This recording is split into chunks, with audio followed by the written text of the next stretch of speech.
Assalamualaikum warahmatullahi wabarakatuh. Selamat sore, kakak-kakak PKPA. Jadi saya nggak perlu mengenalkan diri lagi ya. Ya. Nah, yang perlu saya kenalkan sepertinya pemateri kita pada sore hari ini, yakni Bapak Zamroni. Ya, sebelum itu izinkan saya memperkenalkan beliau terlebih dahulu. Untuk namanya yakni Dr. Muhammad Zamroni SHMH. Beliau pernah menempuh pendidikan doktor ilmu hukum di Universitas Airlangga Surabaya. Saat ini beliau merupakan seorang praktisi dan sekaligus akademisi di Fakultas Hukum Universitas Angkua Surabaya. Beliau juga aktif di berbagai organisasi, diantaranya pengurus Perhimpunan Advokat Indonesia, pengurus Asosiasi Perancangan Kontrak, dan kontributor World Bank Ease of Doing Business. Selanjutnya adalah sesi pemaparan materi yang berkaitan dengan hukum acara perdata. Sebelum itu, mohon izin untuk mengingatkan jika pada kesempatan kali ini untuk sesi tanya jawab kita sepakati berada di akhir. Jadi untuk kakak-kakak yang memiliki pertanyaan bisa nanti di-keep sampai di akhir.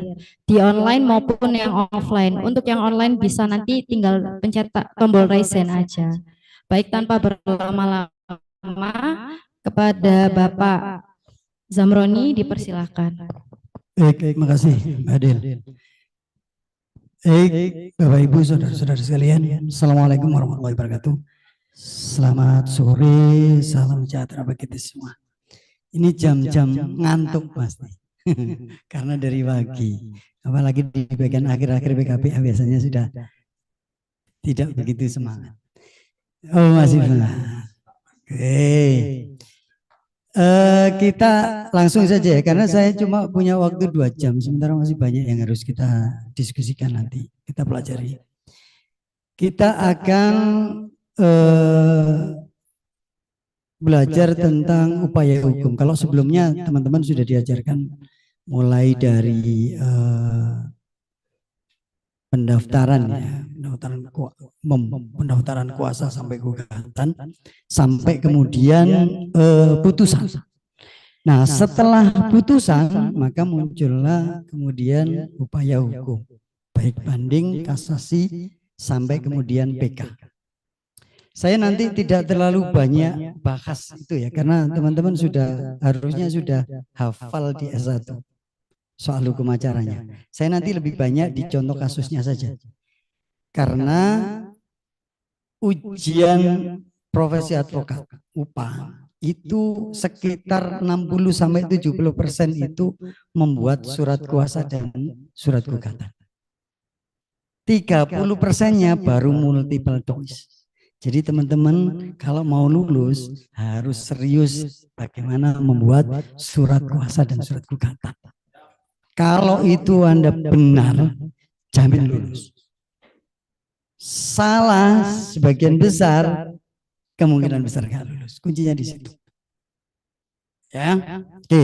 Karena yang penting di UPA itu di situ, kemampuan membuat surat kuasa dan surat gugatan. Makanya nanti kita akan belajar banyak di situ. Kalau yang hukum acaranya nanti saya singgung sedikit-sedikit saja. Nah, agar tidak ngantuk, kita coba tes kemampuan masing-masing. Ya, saya ngambil beberapa soal, ada sekitar 6 soal kaitannya dengan upaya hukum. Nah, ini multiple choice ya. Teman-teman ditulis Mbak Bulban ya, ditulis saja. Misalnya 1A, 2B. Saya nggak akan menilai, tapi teman-teman nilai diri sendiri saja. Siap nggak ikut ujian? Kalau benar semua berarti teman-teman sudah siap. Kalau banyak yang salah berarti belum siap, harus banyak belajar lagi. Oke, kita mulai pertanyaan pertama. Nah, silakan dibaca dan dijawab. Cukup yang soal 1A atau B atau C. Harus lebih cepat. Ya, karena soalnya banyak. Teman-teman harus lebih cepat. Sudah? Oke, soal kedua. Biar enggak ngantuk juga. Ayo. Sudah? Ayo, dicatat ya biar teman-teman tahu kemampuannya. Sudah? Ketiga.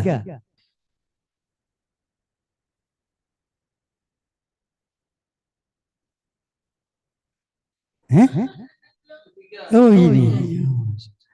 Kok bisa lambat di tengah situ ya? Sini sudah berubah.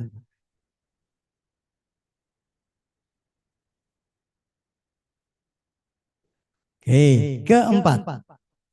Ini nguji kemampuan masing-masing saja.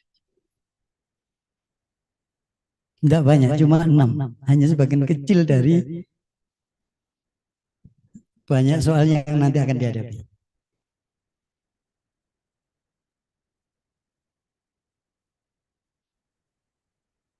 Yang di rumah juga ya, ngetes diri sendiri, kemampuan.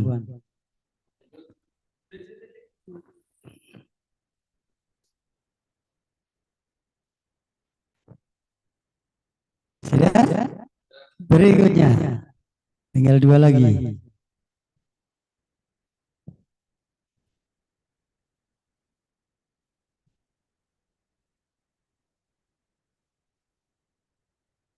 Oke. Teman-teman harus bisa membedakan antara perdata pidana ya. Yang kita bahas ini perdata. Kadang-kadang kecampur-campur. Nah, padahal waktunya beda antara pidana perdata. Terakhir.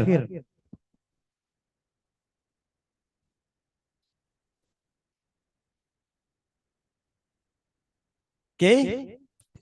Sudah. Nah, nanti teman-teman akan mengikuti ujian. Ini ujian nanti kalau di UNER itu seperti ini. Jadi nanti jadi seperti itu. Ada pengawas di depan, di samping, di belakang itu ada pengawas. Saya biasanya keliling kalau saya. Saya selalu jaga. Tapi ya tidak bisa ditanya. Ya, tidak bisa. Dan boleh jawab. Oke. Kita mulai dari soal pertama. Agak lambat ya. Oke. Upaya hukum yang dapat dilakukan penggugat terhadap putusan tanpa kehadiran first take. Jawaban? Jawaban yang benar adalah A. Berarti belum siap. Ya kan? Perhatikan, upaya hukum yang dapat dilakukan oleh penggugat, bukan tergugat. Kalau penggugat itu nggak bisa verset, tapi dia bisa banding. Kalau misalnya penggugat, gugat, kemudian dia diputus verset, tapi kalah. Upaya hukumnya apa? Banding. Nggak boleh verset. Yang verset itu tergugat yang tidak hadir itu. Dia boleh ajukan verset. Perhatikan, ya, hati-hati. Oke, sudah satu salah. Gak apa-apa, tidak masalah. Namanya juga belajar. Yang kedua, upaya hukum PK dapat diajukan para pihak dalam tengah waktu berapa lama? Jawabannya adalah D. Jawabannya D, 180 hari sidang. Oke, satu benar. Bagus sudah. Kemudian agak aneh ya, jeda. Upaya hukum banding dalam perkara perdata diajukan dalam tengah waktu. Jawabannya adalah C, 14 hari sejak putusan. Oke. Berikutnya, pernyataan di bawah ini adalah benar kecuali ya, kecuali C. Permohonan banding diajukan melalui PN pemutus perkara.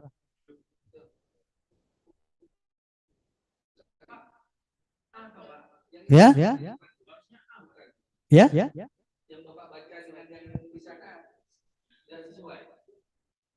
Ya. A itu permohonan banding diajukan melalui pengadilan negeri. Benar apa enggak? Ya ke PN, Bapak Ibu semua. PT itu hanya menyidangkan. Jadi semua pengajuan itu ke PN. Mau banding, mau kasasi, mau PK, itu ke PN. PN mana? PN yang memutus perkara. Jadi kalau kasasi ya tidak ke Mahkamah Agung. Diajukannya tetap ke pengadilan negeri yang memutus perkara. Nanti pengadilan negeri yang mengirim ke PT. Kalau kasasi pengadilan negeri yang mengirim ke Mahkamah Agung. Begitu. Ya. Oke. Tadi, oh iya, anu ya. Hukum acaranya kan begitu. Jadi semua upaya hukum itu mau banding, kasasi, PK, verset ke pengadilan negeri pemutus perkara. Kalau agama berarti ke pengadilan agama yang memutus perkara. Jadi nggak langsung ke Mahkamah Agung atau ke PT. Nah, mereka hanya nyidang saja. Mereka dapat dari PN. Gitu ya. Oke. Lanjut. Ya. Oke.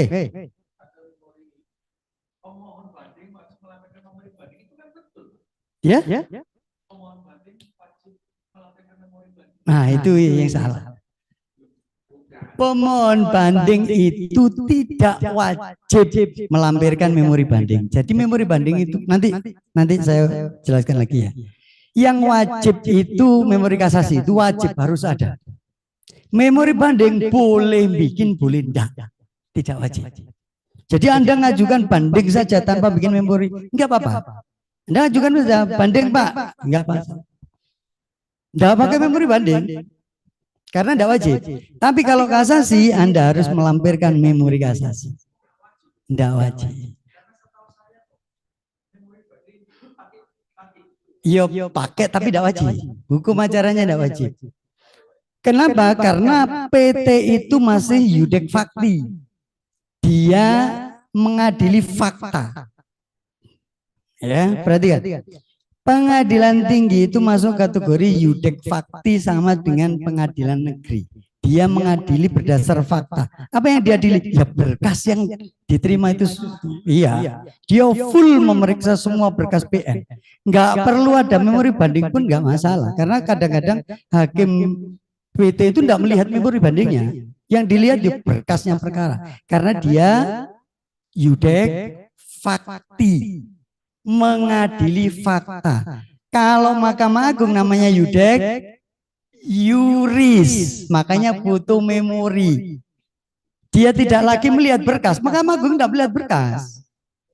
Dia hanya melihat memori kasasi yang Anda ajukan. Makanya kalau dibanding nggak ada muncul memori kasasi di putusan banding. Tapi di kasasi ada memorinya pasti muncul. Perhatikan. Iya apa enggak? Iya.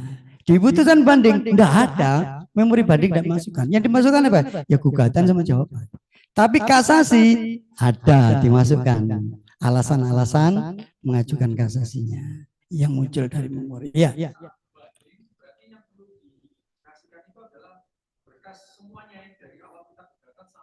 Enggak perlu, itu tugasnya pengadilan negeri sudah. Banding saja. Ngajukan banding saja.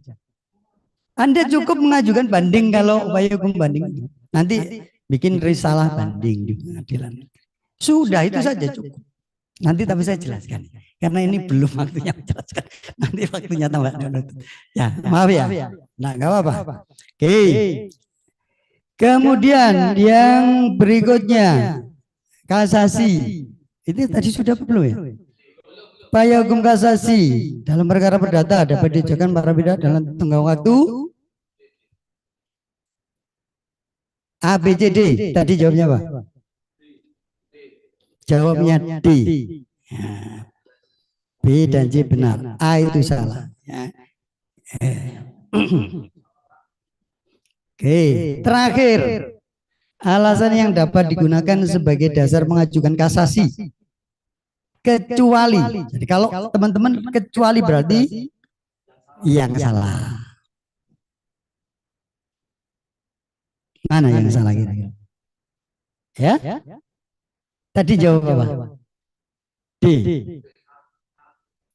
A sama D. Jawabannya D. Novum itu untuk apa? PK. Nah, kan gampang sekali maksudnya. Tapi teman-teman kan bingung ya. Pada saat ngerjakan, apalagi diburu waktu pasti bingung. Makanya berarti Anda belum siap. Butuh banyak belajar. Padahal itu cuma 6 sudah lebih dari separuh yang salah. Bayangkan kalau 100 soal. Ya kan? Gak apa-apa, ini kan masih proses belajar kan. Tapi sebelum ujian tinggal sekitar 1 bulan. Anda harus banyak baca dulu. Materi-materi itu dibaca semua. Ya, kumacara. Oke, baik. Saudara-saudara sekalian, kita lanjut ya. Cuma ini agak melambat. Kita akan bicara tentang upaya hukum banding. Kenapa ya agak jeda, Pak? Harusnya enggak ya. Oke. Loh, malah hilang. Oh, punya saya berarti ini sinyalnya apa sinyalnya wifi-nya yang error. Oke. Saya baru masuk lagi, saya share-kan lagi.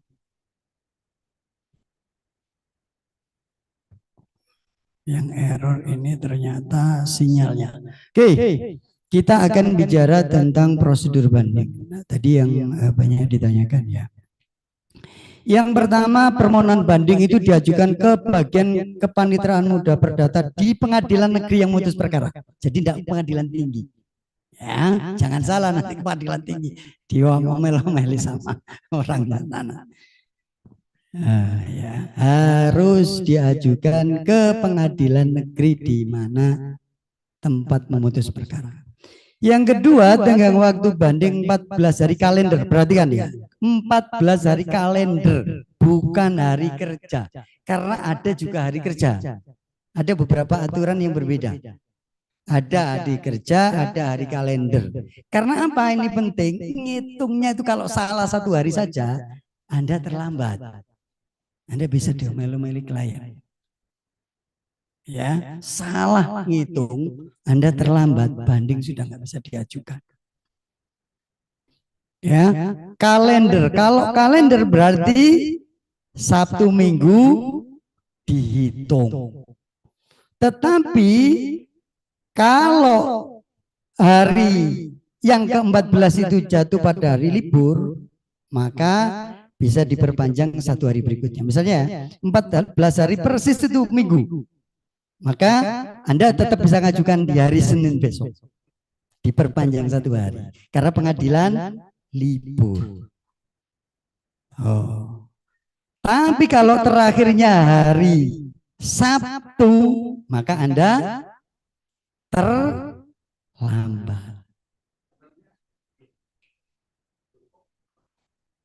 Ya. Oh Sabtu. Hari Jumat. Kalau hari Jumat terakhir, kemudian Anda tidak ngajukan, ya, Anda terlambat. Bukan Sabtu, maksud saya hari Jumat. Kalau hari Jumat terakhir, tapi Anda belum ngajukan, maka Anda terlambat karena tidak bisa diperpanjang lagi. Tapi kalau hari Sabtu atau hari Minggu, maka Anda tetap punya 1 hari kerja perpanjangan. Perhatikan ya. Jadi 14 hari, kalau 14 harinya itu hari kerja di terakhir, Anda tidak bisa lagi perpanjangan. Tapi kalau hari ke-14 itu hari libur, Sabtu, Minggu, atau hari libur nasional, Anda punya waktu 1 hari kerja berikutnya. Nah, hari kerja berikutnya. Kan bisa saja nanti ada cuti bersama kan 3 hari kan begitu kan. Kalender merahnya pemerintah itu kan bisa saja ada mulai Jumat, Sabtu, Minggu itu kan ada. Nah, bisa saja. Makanya kalau yang penting itu ukurannya adalah hari kerjanya. Kalau berada di hari kerja, Anda bisa terlambat. Tapi kalau Anda di hari libur terakhirnya, Anda masih punya waktu hari kerja berikutnya. Ya, bisa dipahami ya? Iya. Iya, sama. Jadi kalau hari libur mau Sabtu Minggu atau libur nasional Idul Fitri tahun baru, kalau itu resmi, ya resmi, maka Anda punya waktu sampai hari kerja berikutnya, bukan satu hari ya, hari kerja berikutnya. Misalnya ya, pas 14 itu libur cuti Idul Fitri. Hari kerja berikutnya kapan? Bisa saja 4 hari ke depan. Ya kan? Atau 5 hari ke depan. Maka Anda bisa sampai 5 hari ke depan itu di hari kerja berikutnya. Tapi kalau di terakhir itu bukan hari libur awal, ya, maka Anda sudah enggak punya hari berikutnya. Bisa dipahami? Ya.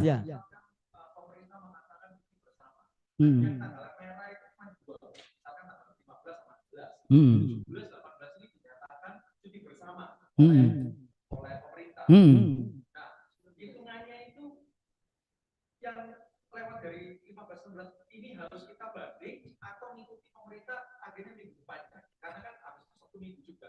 Ya, mengikuti merahnya pemerintah, mengikuti merahnya pemerintah. Kalau pemerintah melakukan cuti bersama itu kan jadi merah. Cuti bersama itu kan wajib. Kantor instansi pemerintah termasuk pengadilan negeri, kalau cuti bersama itu artinya dia libur. Beda sama swasta, boleh ikut boleh tidak. Kalau instansi pemerintah cuti bersama itu wajib, termasuk pengadilan. Kalau swasta boleh ikut boleh tidak. Kalau pemerintah itu otomatis dia sudah. Ada cuti bersama pasti libur. Ya. Oke. Lanjut ya. Nah, berkas apa yang diajukan pada saat mengajukan banding? Surat kuasa. Nah, surat kuasa ini kalau di awal pada saat mengajukan gugatan tidak mencantumkan upaya hukum banding, maka Anda harus membuat surat kuasa banding. Tetapi kalau surat kuasa yang di awal juga mencantumkan surat kuasa ini juga bisa digunakan untuk upaya hukum banding kasasi, maka tidak perlu lagi bikin surat kuasa. Dipahami ya? Bisa dipahami ya? Yang penting harus ada surat kuasa banding, menyebutkan banding atau khusus banding kalau surat kuasa di awal nggak menyebutkan.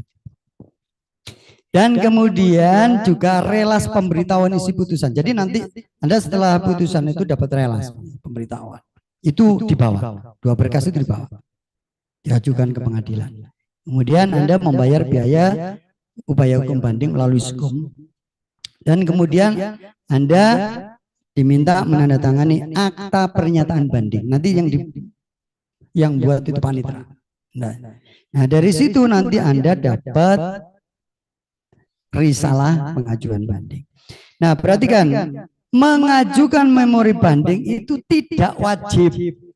Boleh mengajukan, boleh tidak, karena tidak wajib. Ya, tapi sebaiknya Anda bikin. Nanti ditanyakan sama klien, kok enggak bikin begitu? Kita kan nggak bisa ngomong, nggak wajib Pak. Kayak enggak kerja. Jadi meskipun enggak wajib, Anda bikin saja. Biar klien senang Anda bekerja. Maksud cuma ngajukan setelah itu diem. Karena kan tidak ada sidang. Di pengadilan tinggi itu Anda nggak ngapain. Cuma ngajukan, tak setelah itu nunggu di rumah. Nggak kerja. Nah, biar kelihatan kerja, Anda bikin memori banding. Meskipun tidak wajib. Ya.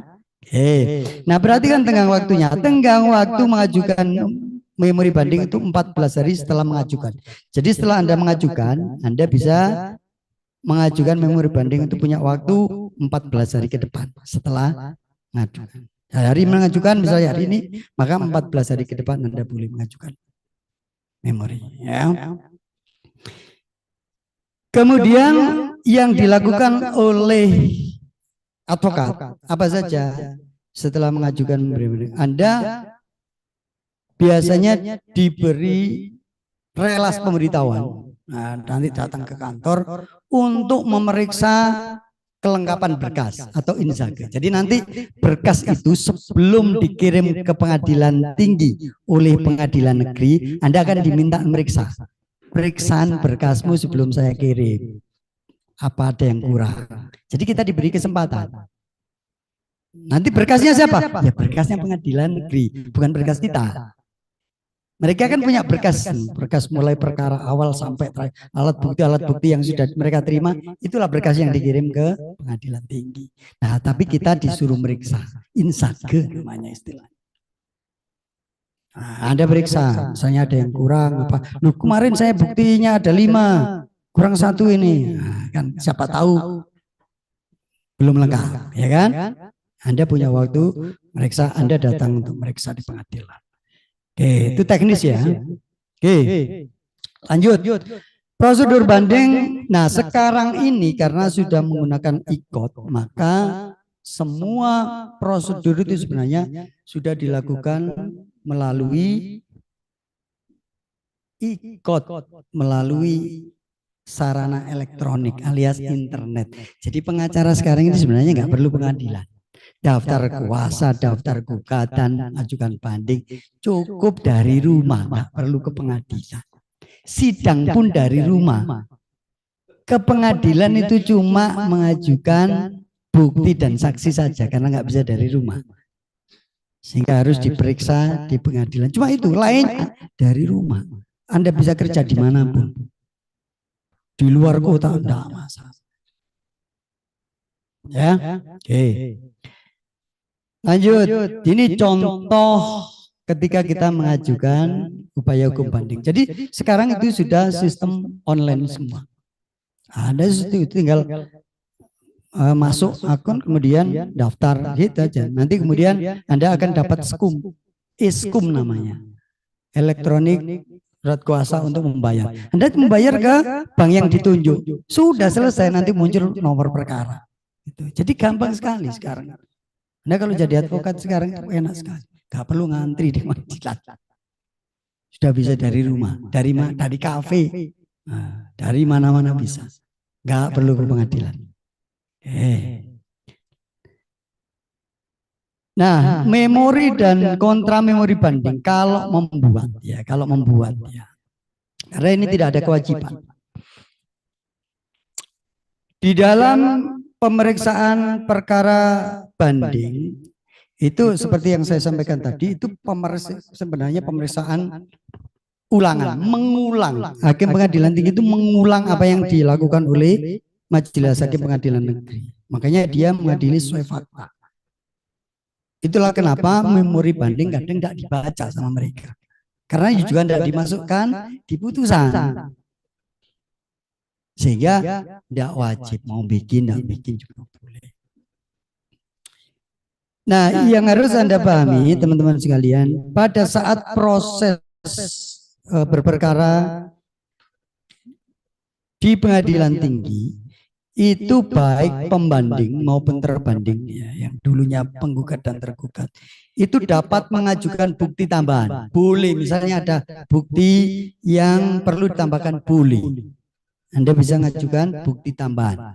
Selain memori banding, Anda bisa mengajukan bukti tambahan, boleh. Ya.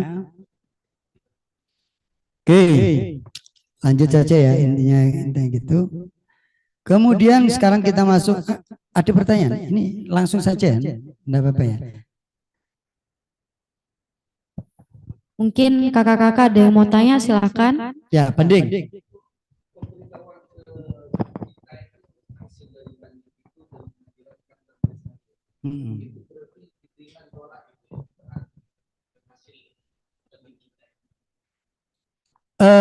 Banding kalau terlambat.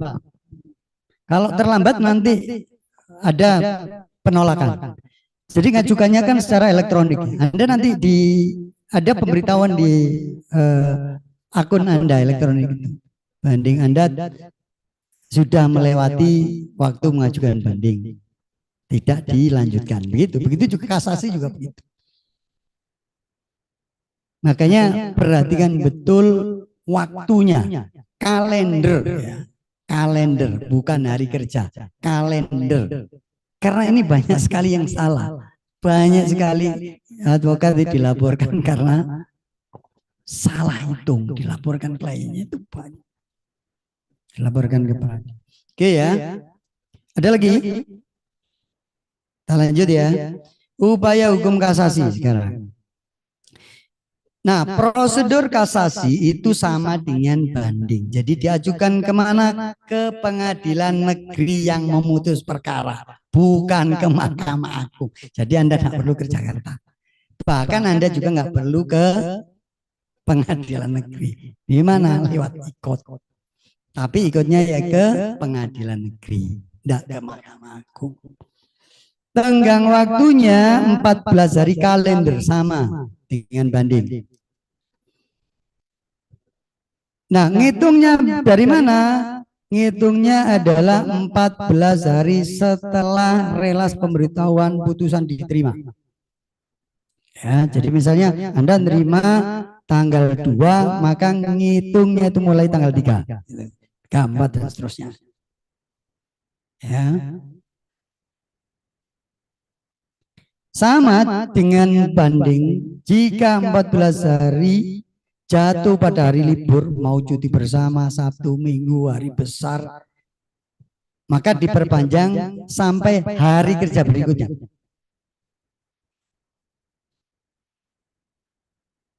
Ya, berkas yang dibawa adalah surat kuasa yang menyebutkan kasasi.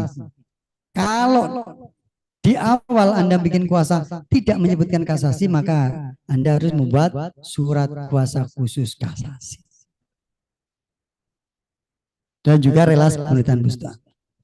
Kemudian membayar biaya perkara. Ya. Nah, biaya perkara itu umumnya kalau untuk kasasi itu 500.000. Kasasi itu standar 500.000.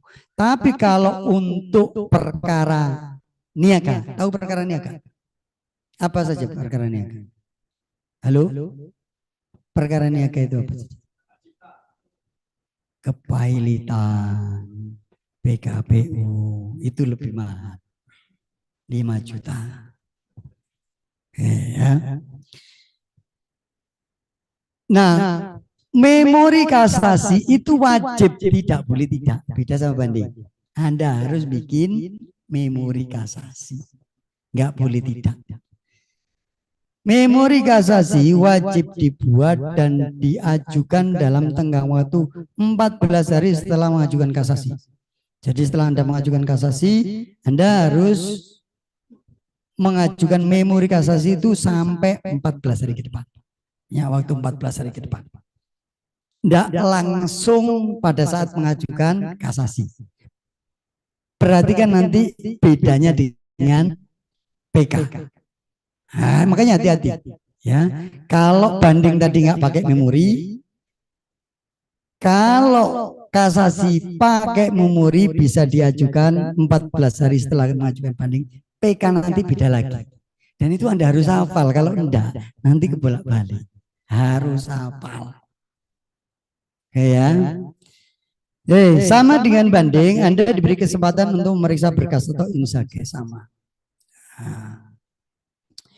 Oke, ini hampir sama ya ikutnya. Nanti langsung kita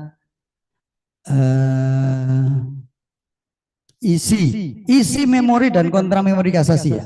Apa sebenarnya isi memori dan kontra? Isi memori kasasi itu adalah tanggapan atas putusan hakim. Jadi tidak usah banyak-banyak kayak gugatan. Anda cukup nanggapi pertimbangan hakim pengadilan tinggi. Ya.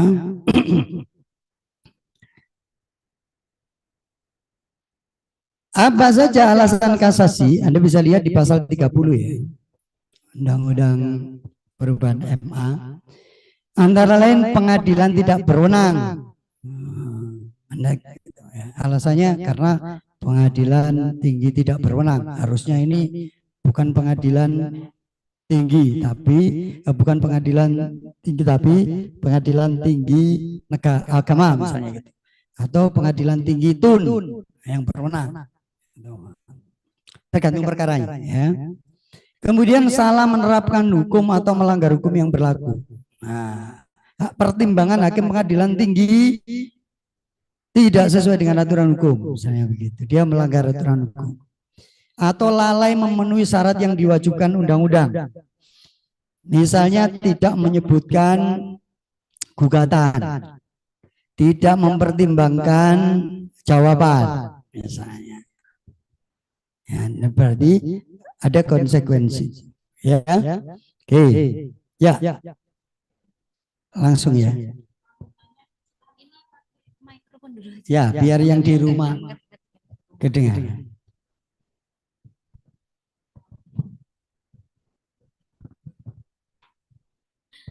Ini saya agak ngebut dikit karena nanti biar kita bisa fokus di surat kuasa dan gugatan. Saya mau tanya tentang memori dan kontra memori kakak. Memori dan kontra memori Bapak. Baik itu kakasya atau banding. Apa yang membedakan antara memori dengan kontra memori dengan memori kasasi? Kalau di sini kan dijelaskan tentang isinya. Tapi untuk yang membuat, apakah itu kayak gini, isi kontra memori kasasi adalah tanggapan, itu yang buat adalah pihak tergugat karena kontra memori itu kan menyetujui putusannya, tanggapan menyetujui. Kalau isi memori kasasi itu yang tanggapan keberatannya. Kalau yang saya tangkap begitu, cuman saya kurang bisa membedakan Bapak. Oke. Memori kasasi dibuat oleh siapa? Memori kasasi dibuat oleh siapa?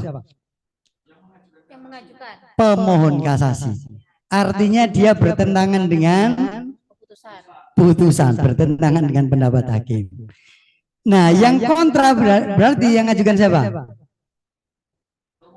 Termohon kasasi. Artinya dia seide dengan putusan. Makanya dia pasti dukung putusan hakim.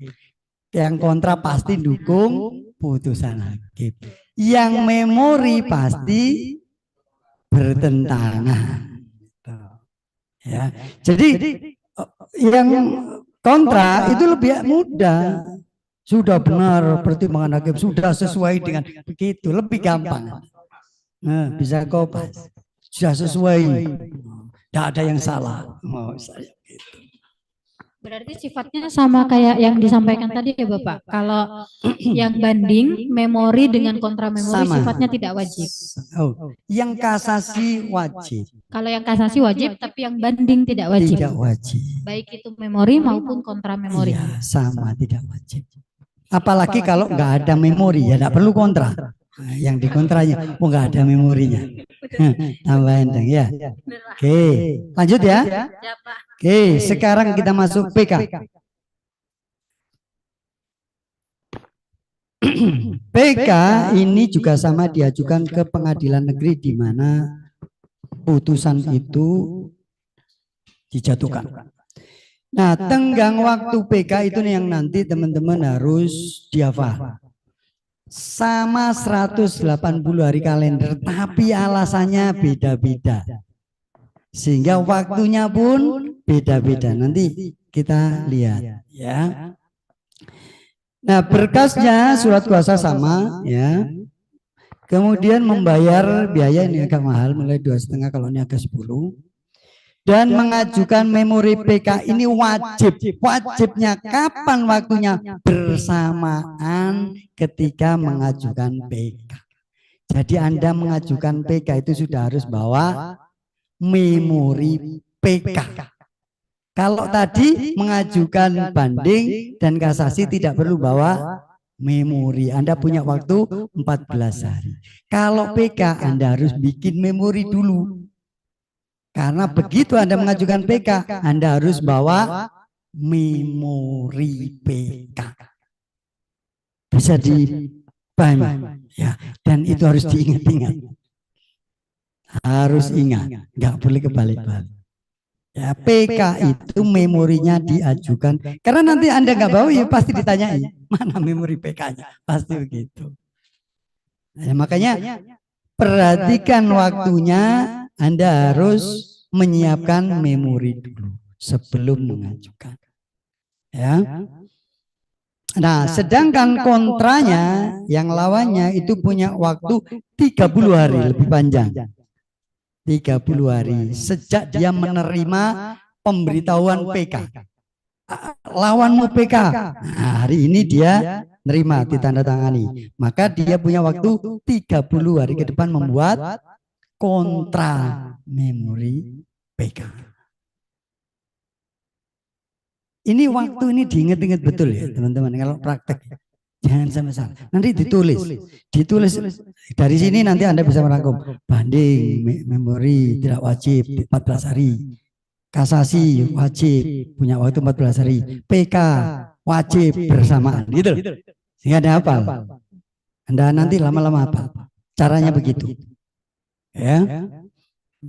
Oke. Kalau ikut hampir sama ya, ikutnya hampir sama. Nah, alasan sekarang ini juga teman-teman perhatikan betul. Alasannya itu beda-beda. Waktunya juga akhirnya beda-beda meskipun sama-sama 180 hari. Perhatikan, kalau putusan itu didasarkan pada suatu kebohongan atau tipu muslihat. Ini alasannya kan ada 6 ini, alasan mengajukan PK. Kalau didasarkan pada kebohongan atau tipu muslihat atau bukti yang palsu dalam putusan pidana. Jadi harus ada putusan pidana inkrah dulu menyatakan bahwa lawan Anda itu bohong. Lawan Anda itu bohong, terbukti bohong. Maka mengajukannya itu adalah 180 hari setelah mengetahui kebohongan atau setelah putusan itu inkrah. Ya. Setelah putusan itu inkrah. Jadi putusan belum inkrah jangan diajukan dulu. Karena harus ada putusan yang menyatakan dia bohong. Kalau novum bukti baru, Anda nemu bukti baru, maka ngitungnya adalah 180 hari setelah ditemukan novum. Itu nanti Anda akan diminta pengadilan, akan disidang. Yang nemu itu akan disidang tersendiri. Disumpah kemudian oleh hakim, di depan hakim bilang, saya nemu kemarin hari Rabu, gitu. Tanggal sekian-sekian, nah ngitungnya dari hari Rabu itu. Mengajukan.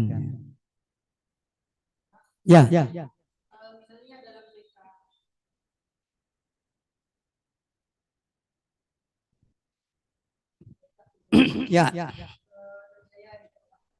Yuk.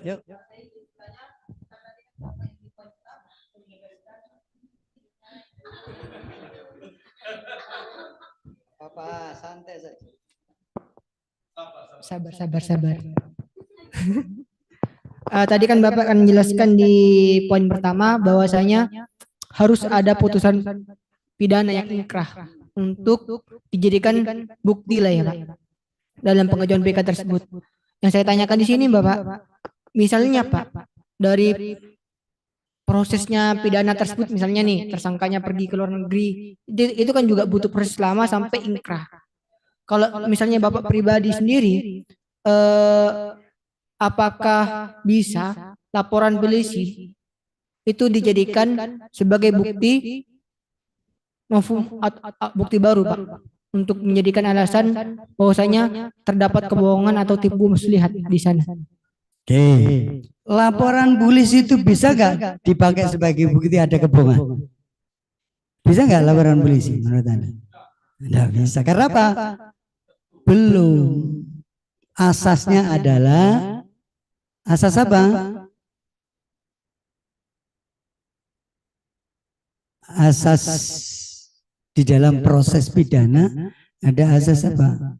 Orang tidak boleh dinyatakan bersalah sebelum ya presensi. Jadi meskipun sudah ada laporan, bahkan sudah di BAP misalnya, Bahkan sudah ada di kejaksaan misalnya P21. Kan belum tentu. Belum bisa dinyatakan itu berbohong. Jadi karena berbohongan, tipu muslihat itu masuk ranah pidana, maka pidananya harus selesai dulu. Harus selesai dulu. Bagaimana kalau lama tidak selesai? Ya ditunggu, itulah proses. Hukum acara memang begitu. Hukum acara memang begitu. Jadi hukum pidana selesaikan dulu. Karena apa? Kebohongan tipu muslihat itu masuk kategori perbuatan pidana. Perdata tidak bisa mengadili kebohongan. Tipu muslihat, perdata juga nggak bisa. Itu hanya bisa diadili di ranah pidananya dulu. Pidana selesai, dinyatakan dia berbohong atau menipu, baru perdatanya masuk. Bisa dipahami? Sudah selesai atau yang pidananya, hukum acara pidana? Sudah. Oke. Ya.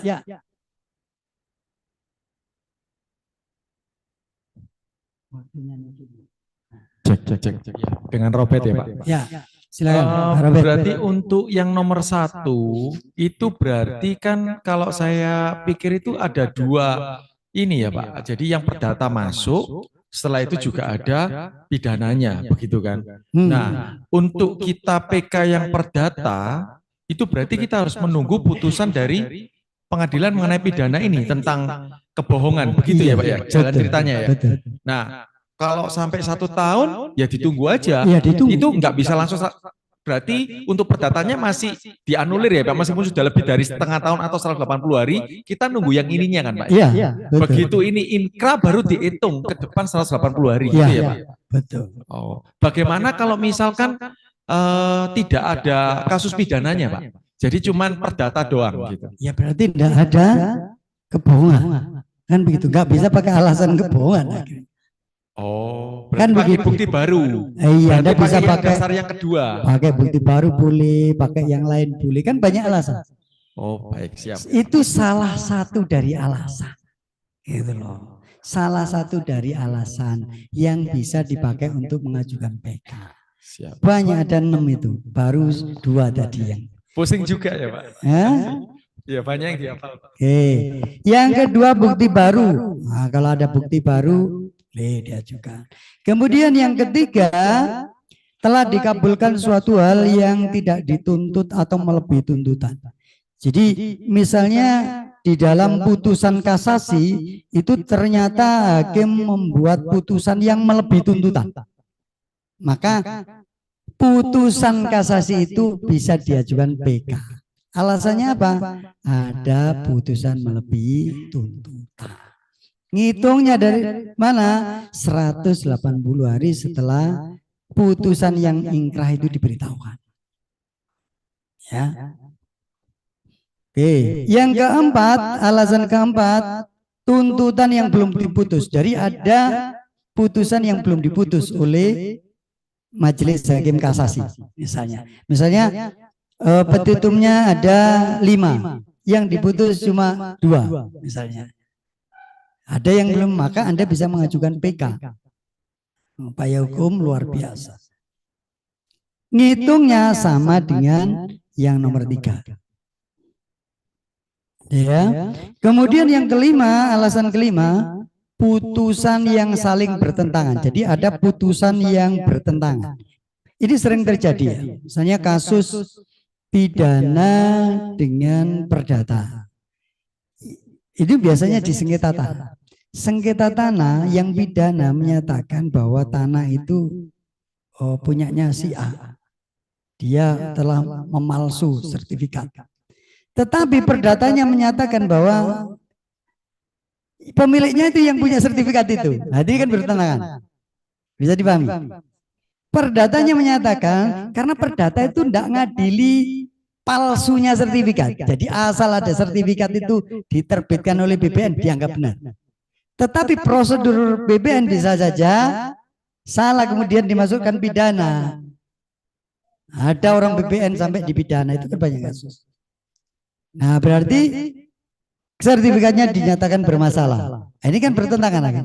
Satunya menyatakan sertifikatnya itu tidak bermasalah perdata karena tidak ngurusi soal penerbitannya, pidananya, atau mungkin tata usaha negara PT-UN menyatakan sertifikatnya bermasalah. Ada putusan bertentangan. Ketika ada putusan bertentangan, Anda bisa mengajukan PK. Ngitungnya dari mana? Dari putusan terakhir. Misalnya perdata dulu, kemudian baru ada pidana. Maka dihitung dari putusan yang pidana itu. Mana yang terakhir itu? Yang bertentangan, yang paling terakhir itu ngitungnya dari situ. Oke ya. Yang keenam, kekhilafan hakim atau kekeliruan nyata. Ini standar. Ini standar. Jadi PK itu pada dasarnya bisa diajukan terhadap semua perkara. Masuknya dari mana? Dari keenam. Ada kekhilafan hakim. Maka ngitungnya 180 hari setelah putusan itu. Jadi ketika Anda mau dinyatakan kalah, misalnya kalian ada kalah ya, maka Anda dapat surat pemberitahuan putusan kasasi, Anda bisa langsung ajukan PK. Waktunya 180 hari. Alasannya apa? Ada kekhilafan hakim. Ya Anda, apa Pak kekhilafan hakim? Ya kaitannya dengan masalah itu. Misalnya salah menerapkan undang-undang, salah banyak alasan yang dipakai. Cuma kekhilafan hakim ini subjektif, sehingga jarang sekali dikabulkan.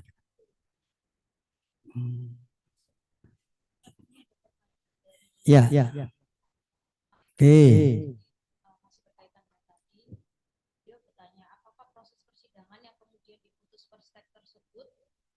Menggunakan tahapan-tahapan persidangan seperti mulai dari gugatan, kemudian mediasi, terus jawab menjawab, replik duplik dan seterusnya sampai kesimpulan dan akhirnya putusan. Ataukah ketika tergugat tidak hadir dalam persidangan lama 3 kali berturut-turut kemudian diputus first track atau bagaimana Pak? Oke. Tadi tidak dijelaskan ya? Sudah. Ada, ulang sedikit. Jadi putusan tanpa kehadiran itu tentu saja tidak ada mediasi. Yang di mediasi tidak ada. Kan cuma satu orang, satu pihak. Jadi pasti dilewati mediasinya. Kemudian jawaban juga dilewati. Karena tidak mungkin ada yang jawab kan. Nah, jadi langsung pembuktian, nggak pakai jawaban replik duplik, nggak ada lawannya. Jadi sidang dibuka, kemudian hanya para pihak ditunggu beberapa kali sidang, tidak muncul, langsung masuk pembuktian. Setelah itu diputus, sudah. Putus first take. Banyak yang dipotong, karena memang lawannya tidak ada. Oke ya. Oke. Nah, perhatikan teman-teman. Permohonan PK itu tidak menangguhkan pelaksanaan putusan. Jadi ketika sudah diputus kasasi inkra, maka bisa diajukan eksekusi. Enggak perlu. Kalau ada PK sebenarnya tidak menangguhkan pelaksanaan eksekusi. Tetap bisa dilakukan. Iya. Tetapi dalam praktek biasanya ketua pengadilan cenderung menunggu. Kecuali mau bayar senilai objek yang dieksekusi. Misalnya objek yang dieksekusi rumah senilai 5 miliar, disuruh bayar 5 miliar dulu. Naruh di pengadilan, titip. Ya. Uangnya dikasihkan yang menang. Gitu. Tapi biasanya kan enggak mau. Makanya cenderung, yos ditunggu saja PK-nya dulu. Gitu. Tapi secara normatif sebenarnya tidak menangguhkan. Makanya ada yang kadang itu subjektivitas ketua pengadilan negeri ya. Kadang ya dieksekusi, kadang ya enggak. Nah, tergantung lain-lain. Ya. Bagaimana dengan misalkan mikrofonnya tadi. Ya. Ya, saya langsung tanya kasus ya Pak. Jadi jika ada sengketa kepemilikan, itu sudah diputus inkra, sudah tingkat banding, sudah tidak ada upaya hukum lagi dari yang lawan. Lalu ketika mau eksekusi, itu ada perlawanan dan gugatan baru, dibalik gugat gitu. Jadi ya di otak atik lah ya ininya, tergugatnya apa segala macam, akhirnya jadi satu kasus baru, ada gugatan sama perlawanan. Pertanyaan saya, Apakah eksekusi itu masih bisa dilakukan, Pak? Atau harus nunggu lagi kayak nunggu gugatan ini, Pak? Ya sama dengan yang ini. Jadi sebenarnya tidak menangguhkan, tetapi penilaian tetap subjektivitas ketua pengadilan. Karena itu kan kewenangan ketua pengadilan negeri. Dia mau eksekusi atau tidak terserah dia. Sebenarnya boleh saja eksekusi juga ada masalah. Tidak dieksekusi, ya tidak masalah karena itu pertimbangan subjektivitas ketua pengadilan negeri. Dia bisa saja pakai alasan ini ada gugatan baru ditunggu saja. Atau dia mau eksekusi, loh ini kan sudah inkrah. Gugatan baru lain soal, pokoknya ini sudah inkrah. Itu bisa. Prakteknya itu ya tergantung ketua pengadilan negeri dan tergantung yang digantung, Pak. Ya. Tergantung yang digantung. Nah, jadi kalau Anda bawa gantungan buahnya ya bisa saja dieksekusi. Oh, gitu. Kalau lawannya bawa banyak yang tidak dieksekusi gitu. Karena itu subjektivitas ketua pengadilan negeri. Terserah dia mau eksekusi apa enggak, terserah dia. Ya.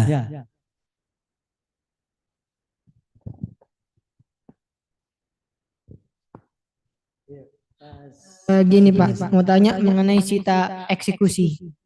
Misalnya dalam sita eksekusi tersebut Pak, kan ada objek-objek yang itu diputus untuk dieksekusi. Nah, misalnya saat PS Pak, itu ternyata objek yang ada di putusan tersebut itu bukan milik dari tergugat. Itu bagaimana Pak? Misalnya dari kelima objek itu yang milik dari tergugat hanya satu, lainnya itu bukan atas nama dari tergugat. Itu bagaimana terus mengenai eksekusinya?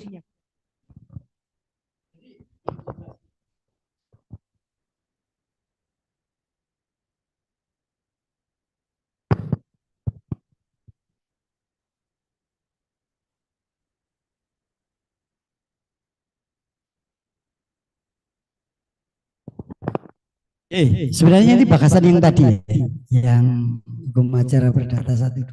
Tapi tidak apa-apa. Jadi saudara-saudara sekalian, eksekusi itu biasanya sudah melalui PS. Ya. Setiap objek yang dieksekusi itu biasanya selalu melalui PS. Dicek dulu sudah. Sehingga pada saat putusan itu kemungkinan kecil ada objek punyanya orang karena ada PS, pemeriksaan setempat sudah diperiksa. Kalau dulu mungkin bisa, dulu sebelum ada kewajiban PS. Sekarang ini karena sudah diwajibkan hakim harus melakukan PS, pemeriksaan setempat, maka kecil kemungkinan ada salah objek, kecil kemungkinan. Kalau dulu mungkin ya. Nah pertanyaannya bagaimana kalau salah objek? Kalau salah objek ya nggak bisa diajukan eksekusi. Kalau memang benar salah objek. Ya. Tapi itu juga perlu pembuktian akhirnya. Perlu pembuktian. Nanti bisa saja diajukan gugatan baru. Gitu. Tapi harus benar-benar salah objek. Tapi kalau sekarang salah objek itu kecil. Karena apa? Justru ada PS itu maka nggak ada salah objek. Kalau nggak ada PS bisa salah objek. Dulu nggak ada PS. Karena dulu nggak ada PS maka sering salah objek. Dulu itu saya cerita sedikit ya. Dulu di awal-awal tahun sebelum 2000-an ya. Itu di Surabaya ini banyak sekali tanahnya pihak ketiga kemudian digugat oleh pihak lain. Jadi misalnya begini, saya sama Pak Robert ya, saya sama Pak Robert saling gugat. Tanahnya punyanya Mbak Adel. Nah karena enggak PS, enggak tahu, juga enggak tahu. Padahal saya sama Pak Robert itu cuma tiktokan aja. Akhirnya apa? Saya dimenangkan atau Pak Robert yang dimenangkan. Akhirnya tanah itu punyanya Pak Robert. Nah ini kehilangan tanah akhirnya. Nah, padahal nggak ikut-ikut. Berdasar putusan itu diajukanlah ke BPN, muncul sertifikat. Nah dulu itu banyak kasus abal-abal begitu. Maka kemudian ada SEMA mewajibkan semua harus di PS. Agar apa? Diketahui apakah memang objek itu benar-benar terkait dengan para pihak. Jangan-jangan punyanya pihak lain. Gitu loh. Karena bisa saja pihak lain itu tidak tahu, dia yang punya di Singapura misalnya. Dia tinggal di Singapura, dia punya tanah di sini. Misalnya dia warga negara Indonesia mungkin, tapi lama di Singapura, ya kan banyak dulu tanah kosong disengketakan, orangnya tidak tahu. Makanya kemudian sekarang berlaku PS, pemeriksaan setempat. Begitu di PS, kan manggil BPN, manggil kelurahan tahu. Ini tanahnya siapa? Oh, ini nggak ada kaitannya dengan para pihak. Dihentikan akhirnya perkaranya. Ya. PS ya. Itu PS itu pemeriksaan setempat alias sidang di tempat. Enggak pakai toka, ya pakai biasa. Tidak tahu saya punya apa enggak. Kebetulan saya ini kan cuma ngajar upaya hukum, jadi enggak ada. Materi kalau yang dari awal pasti ada biasanya. Itu saya ada melakukan beberapa. Kalau ini kan saya waktu eksekusi Kelurahan Darmo. Saya itu pernah mengeksekusi asetnya Kelurahan Darmo, itu saya eksekusi. Waktu itu Bu Risma ngomel-ngomel. Oke. Sekarang kita masuk surat kuasa. Teman-teman, ini agak diperhatikan ya. Diperhatikan betul. Karena ini nilainya 60-70% dari ujian. Apa saja yang harus ada di surat kuasa dan surat gugatan. Ini teman-teman perhatikan.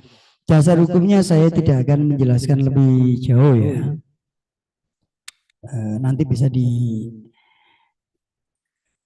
sendiri. Nah, ada beberapa surat kuasa ya, macam-macam surat kuasa. Itu ada surat kuasa umum. Teman-teman perhatikan betul ketika membuat surat kuasa. Surat kuasa itu kadang-kadang ada surat kuasa umum, ada surat kuasa khusus, ada surat kuasa substitusi. Surat kuasa umum itu ya surat kuasa yang sifatnya umum. Misalnya klien memberikan kuasa kepada advokat untuk mengurusi perkara yang berkaitan dengan objek tanah yang ada di Raya Darmo nomor 27. Nah, itu umum. Kalau menyebut itu saja itu bukan khusus. Anda pakai itu untuk mengajukan gugatan pasti ditolak hakim. Karena itu sifatnya umum. Bisa dipakai untuk kemanapun kecuali ke pengadilan. Ya. Jadi umum itu sifatnya Anda biasanya pokoknya urusan tanahku. Nah, kata itu umum. Nah, ada surat kuasa khusus, itu nanti khusus, nanti kita akan pelajari ya. Itu khusus. Teksnya, penyebutannya, apa saja yang ada itu khusus, sudah diatur secara khusus. Jadi nggak boleh ada yang terlewat. Kalau lewat nanti biasanya ditolak pengadilan. Kadang dianggap gugatan Anda obskur liber karena kuasanya rancu, tidak khusus. Nanti gugatannya bisa di NU. Hanya gara-gara salah nulis surat kuasa. Makanya hati-hati. Ya. Nah, surat kuasa substitusi ini adalah surat untuk menggantikan. Surat kuasa untuk, jadi misalnya saya dapat kuasa dari klien, kebetulan besok hari Senin saya tidak bisa sidang. Saya mendadak ada cara. Padahal Senin harus sidang, maka saya bisa membuat surat kuasa substitusi kepada Pak Robert untuk sidang hari Senin. Nah, itu boleh. Nah, untuk bisa memberikan surat kuasa substitusi, maka di surat kuasa harus ada menyebutkan hak substitusi. Hak substitusi. Tapi nanti kita pelajari ya. Oke. Nah, perhatikan di surat kuasa khusus. Kita sekarang fokus di surat kuasa khusus ya. Surat kuasa khusus 1 harus menyebutkan secara lengkap dan jelas pemberi kuasa, penerima kuasa, pokok sengketa, itu harus jelas ya. Penyebutan kawan-kawan itu dianggap tidak jelas. Jadi Anda tidak boleh menyebutkan tergugat dengan tergugat Adel dan kawan-kawan, tidak boleh. Ini dianggap tidak jelas. Nanti di NU gugatannya. Padahal gara-gara surat kuasanya saja ya. Harus jelas. Jadi harus jelas siapa lawannya. Dua, harus dibuat secara khusus dan dicantumkan dengan jelas bahwa surat kuasa tersebut dipergunakan untuk keperluan tertentu. Misalnya, harus jelas disebut A sebagai penggugat, B sebagai tergugat. Perkaranya juga harus jelas, perkara waris, utang piutang, PKPU, kepailitan dan sebagainya. Tidak boleh perkara perdata, harus jelas. Ya. Oke, nama juga begitu. Nama Robert misalnya begitu saja, atau Adel, atau Zamroni gitu, nggak boleh. Harus jelas alamatnya, kedudukannya. Kalau PT juga harus jelas. Perhatikan kalau membuat PT, PT itu berbeda dengan manusia. Penyebutannya itu spesifik sudah diatur. Harus menyebutkan badan hukumnya, kedudukannya, akta pendirian, termasuk perubahannya kalau ada. Terus kemudian pendaftaran di Kumhamnya itu harus disebutkan. Anda tidak bisa menyebutkan PTA. Itu perhatikan ya. Kemudian jika dibuat di luar negeri harus dilegalisasi oleh otoritas asing. Ini sering sekali advokat banyak yang sama. Jadi kliennya kebetulan pergi ke luar negeri, kemudian disuruh bikin kuasa, dikirim tanpa ada legalisasi dari otoritas tempat, maka tidak diakui. Jadi surat kuasa yang dibuat di luar negeri harus ada tanda tangan dari otoritas tempat dia berada. Misalnya di Singapura, suruh minta ke kedutaan besar Indonesia di Singapura. Kalau enggak dianggap tidak sah. Iya, legalisasi, dilegalisasi, disestempel, diotorisasi. Ya. Oke. Nah, jika menggunakan cap jempol, ini karena masih banyak. Saya beberapa kali masih ada klien tua tidak bisa tanda tangan, cap jempol. Itu harus dilegalisasi di hadapan pejabat umum, notaris. Ya, biasanya notaris atau camat juga boleh. Jadi jangan hanya cap jempol kemudian Anda bawa, tidak ada notarisnya, pasti ditolak. Karena harus ada legalisasinya. Perhatikan betul. Itu banyak advokat yang tidak tahu. Beneran. Masih banyak yang tidak tahu. Saya sering lihat itu ada cap jempol, surat kuasanya tidak ada legalisasi dari notaris atau dari pejabat. Pasti ditolak itu. Ya, itu beberapa hal. Nah, saudara-saudara sekalian, di surat kuasa khusus itu ada 4 hal yang kemudian menjadikan surat kuasa itu khusus. 1, subjek. Harus menyebutkan jelas penggugat dan tergugatnya. Harus jelas, nggak boleh nggak jelas. Dan kawan-kawan juga nggak boleh. Si A dan kawan-kawan nggak boleh. Harus jelas nama, alamat. Ya, begitu juga penggugat. Kedua, objeknya harus jelas. Yang disengketakan itu apa? Objek tidak hanya berupa barang. Berupa apa saja objek kalau enggak berupa barang? Perjanjian itu. Perjanjian itu berupa barang enggak? Enggak, cuma dokumen. Nah, makanya harus jelas. Kadang-kadang itu ada salah objek. Yang disengketakan perjanjiannya, tapi objeknya disebut tanah misalnya. Padahal tanah dan rumah itu bukan objek sengketa. Objek apa itu? Objek perjanjiannya. Perhatikan ya. Ada objek perjanjian, ada objek gugatan. Kalau yang Anda sengketakan itu perjanjian jual belinya, maka objeknya adalah perjanjian. Tapi objek perjanjian itu tanah misalnya gitu. Jadi objeknya bukan tanah sebenarnya. Apa objeknya? Perjanjiannya. Jangan salah. Itu banyak juga yang salah. Objek tanah. Bukan. Objeknya itu perjanjiannya. Tanah itu objek perjanjian. Tapi objeknya perkara perjanjian itu. Nah, itu harus paham. Harus paham, jangan salah. Kecuali kalau ada orang nyerobot tanah, ada perjanjian apa? Objeknya berarti tanah itu. Ini harus hati-hati, Anda paham ya? Hukum perjanjian atau kontrak. Nanti saya kasih buku saya e-booknya. Buku saya penafsiran hakim dalam sengketa kontrak. Nah, saya bagi gratis. Nanti saya sudah bikin buku ya.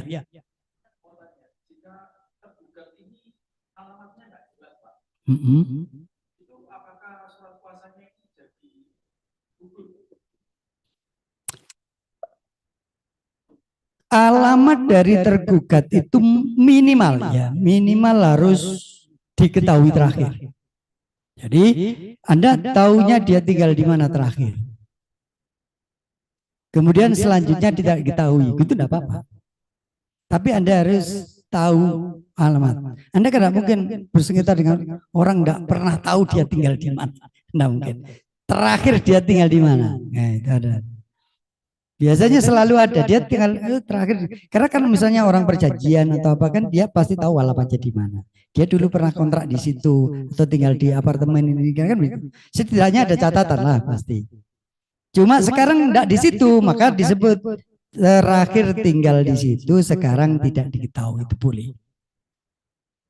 Boleh nggak surat ditulis alamat orang tuanya? Kalau sekarang saya nggak tahu alamatnya, tapi misalnya dia pernah masalah dengan saya gitu ya.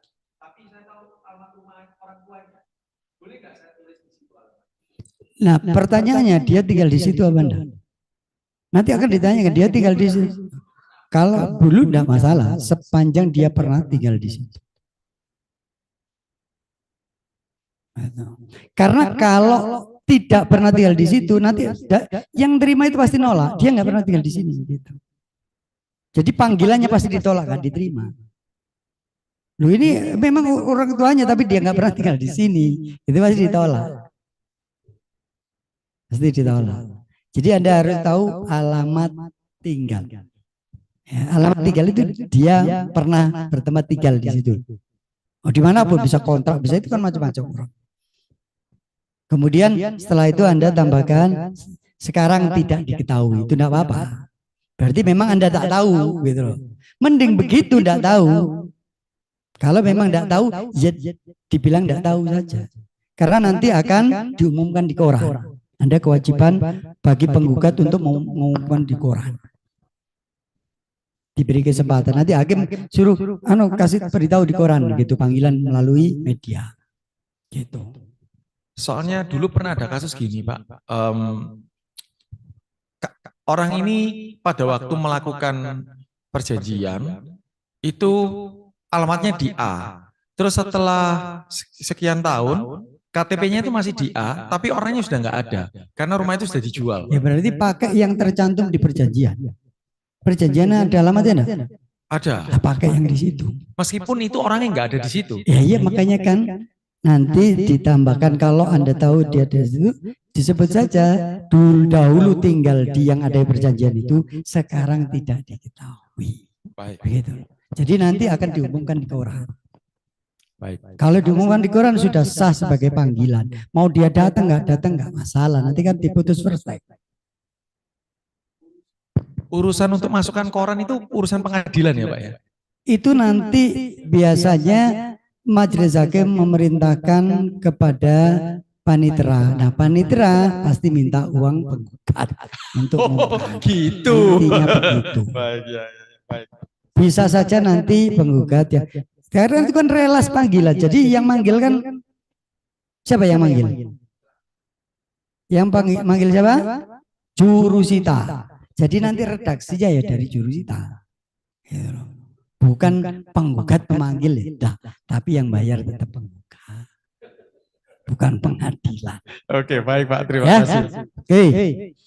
Subjek, objek, perkara. Nah, perkara juga harus jelas menyebutkan apakah kawan prestasi, PMH, waris, perceraian, gonogini dan sebagainya. PKPU harus disebutkan secara jelas.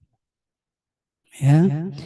Kemudian yang terakhir adalah pengadilan, karena ini berkaitan dengan kompetensi. Pengadilan juga harus disebut di pengadilan mana. Nggak boleh di pengadilan negeri gitu saja nggak boleh.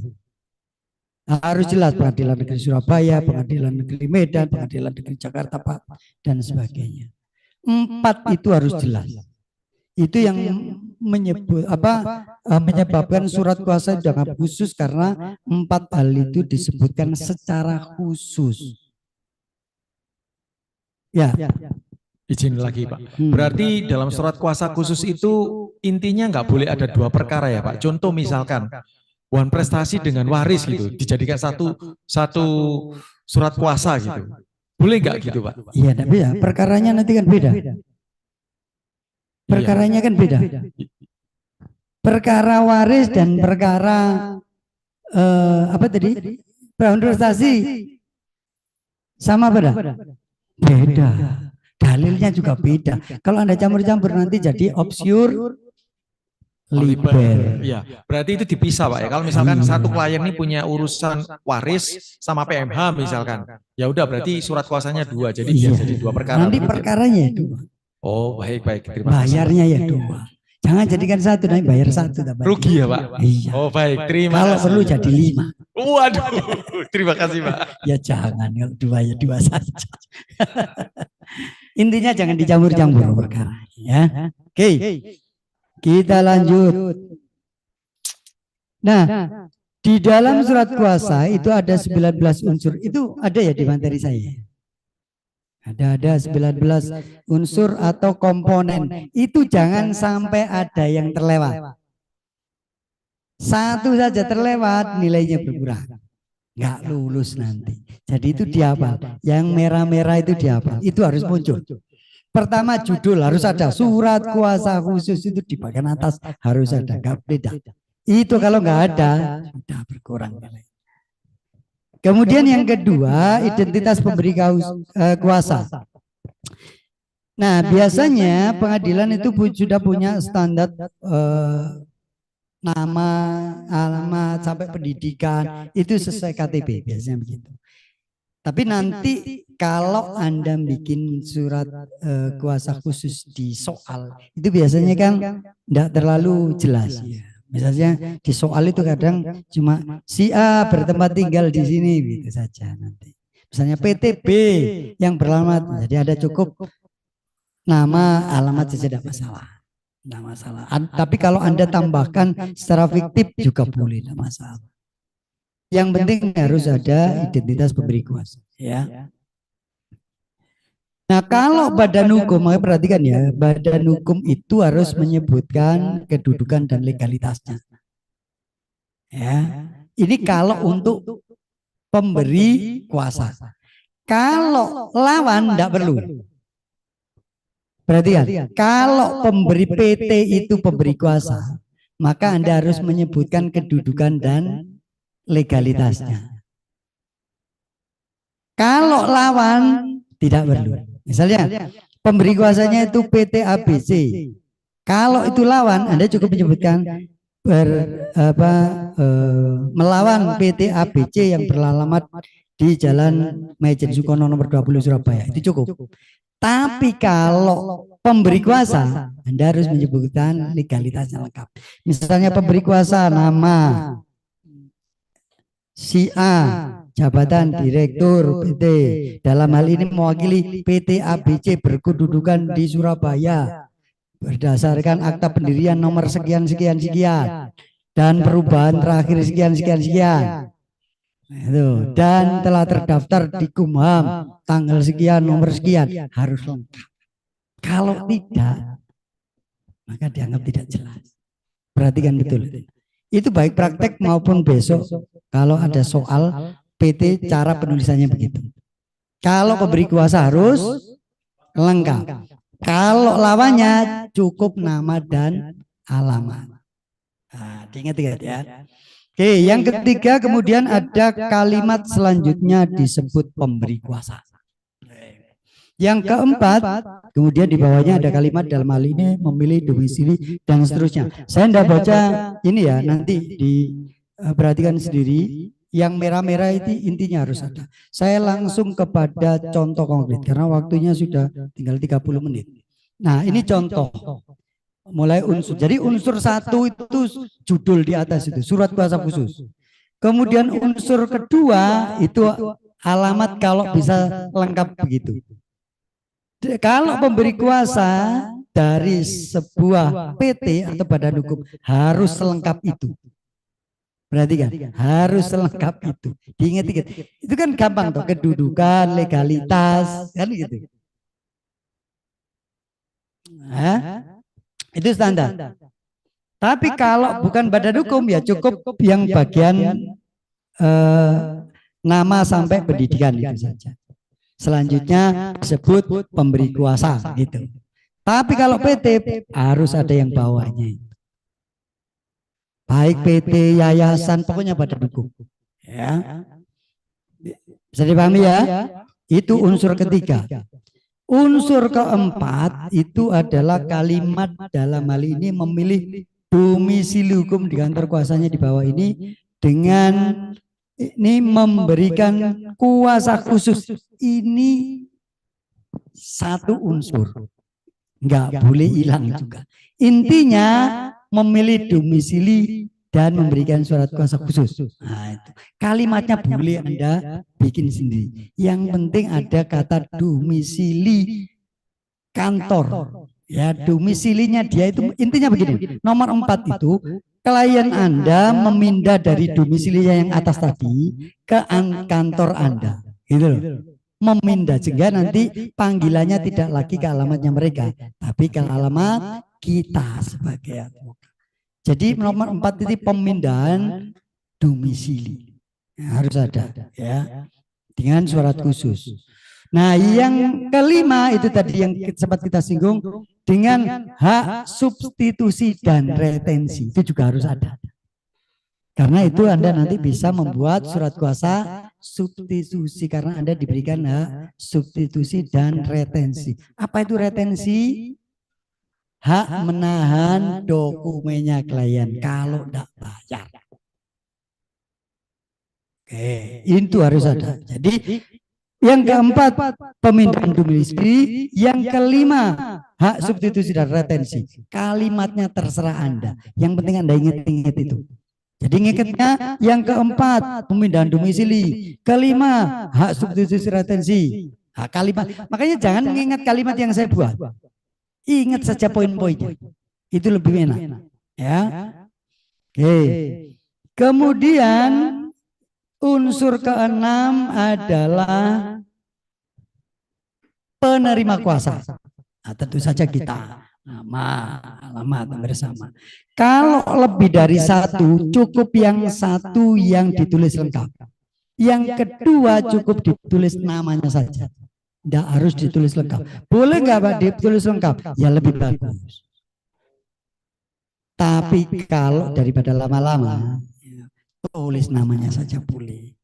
Ya, yang penting harus ada alamat di bawah itu karena tadi sudah memindah domisili, maka domisili pemindahan harus lengkap.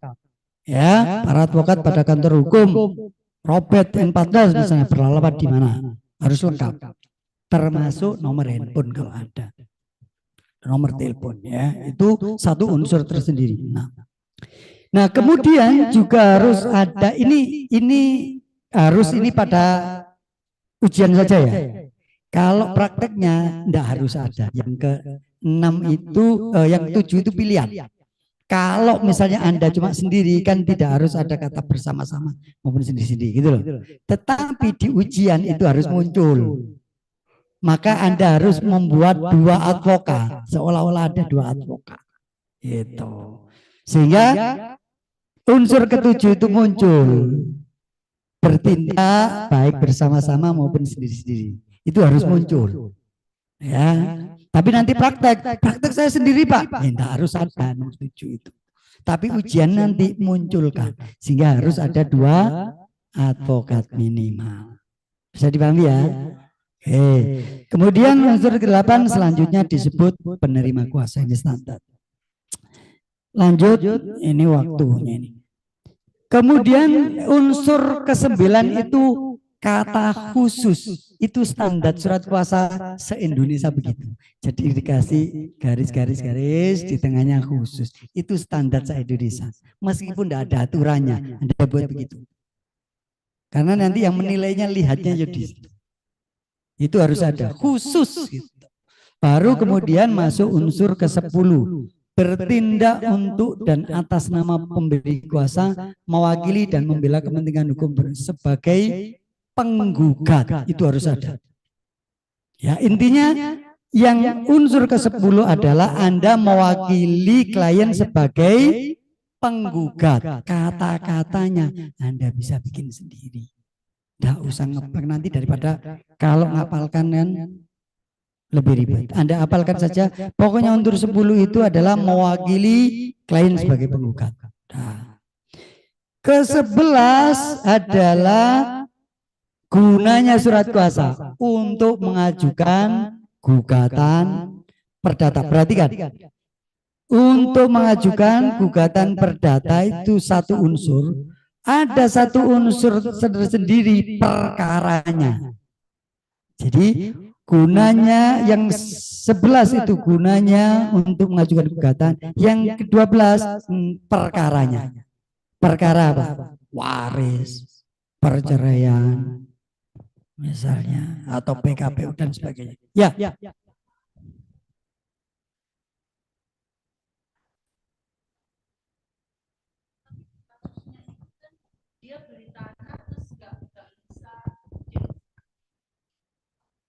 Oh ya, itu memang saya biasanya kalau ngajar itu kan kasusnya beda-beda. Ya. Ada beberapa kasus yang tak. Cuma ini kebetulan di kasusnya itu kasus wanustasi, ya tapi sini masih tertulis waris.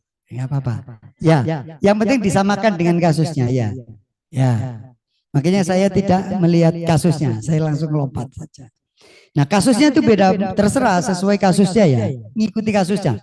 Kalau nanti Anda dapat soal kasus prestasi perjanjian, maka Anda prestasi. Kalau nggak ada perjanjiannya, berarti kasus PMH atau bisa saja perceraian.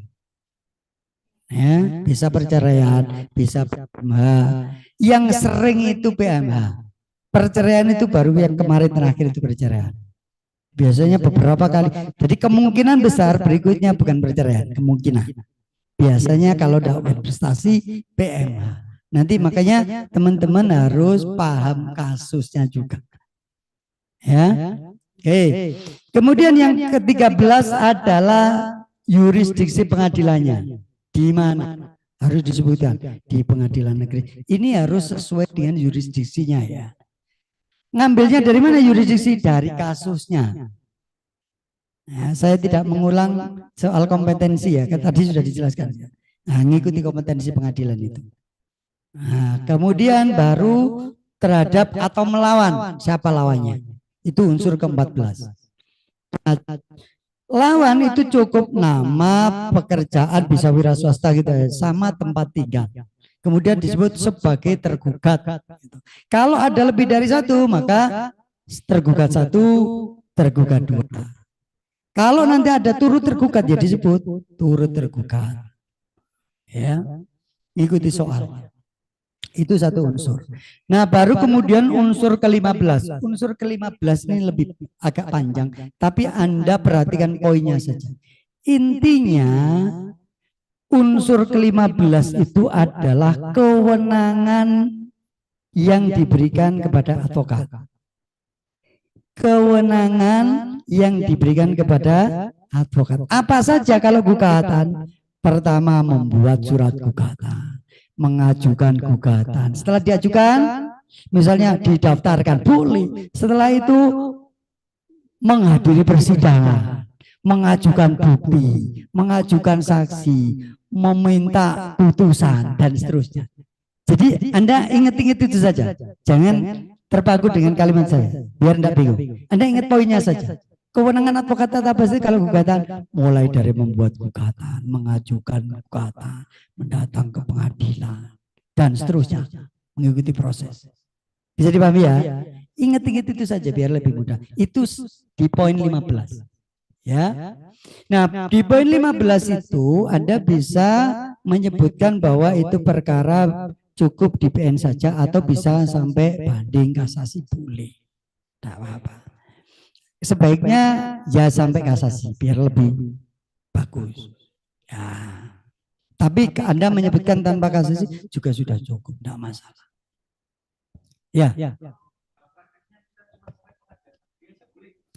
Itu sebenarnya tergantung kesepakatan dengan klien. Anda tidak bisa ngeklaim sendiri.